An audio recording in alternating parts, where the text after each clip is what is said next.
नमस्कार जय जगन्नाथ। आज नवेम्बर 19 तारीख समस्त खाता को आसला 2000 टंका।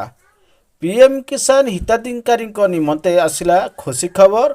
आज समस्त खातार पड़ जाइए 2000 टंका, जहाँकि 21तम किस्ती भाव में केंद्र सरकार प्रदान कले।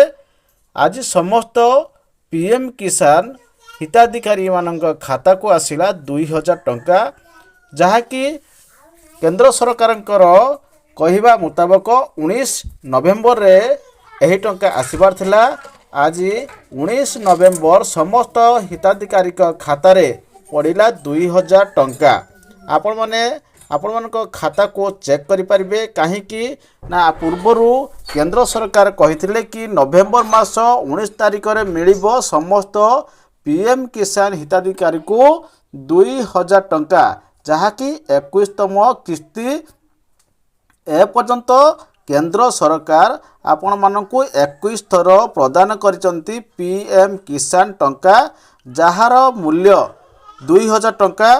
तो जो माने ए सबुरु वंचित अछंती पाई नाहंती तो निश्चित भाव रे से माने ई केवाईसी करंतु एवं 2000 टंकार लाभ पांतु। आपण माने जानिसंती प्रति वर्ष रे 2 थर आपण मानकु मिलुछि यही टंका।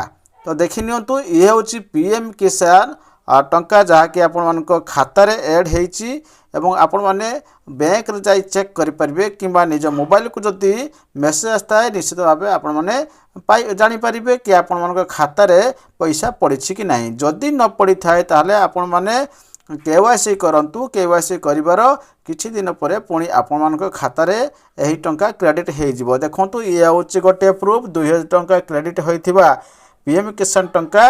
तो आपण मानक खाता को जदि आसी नांती तान दया करी जल्दी जल्दी कैश करंतु।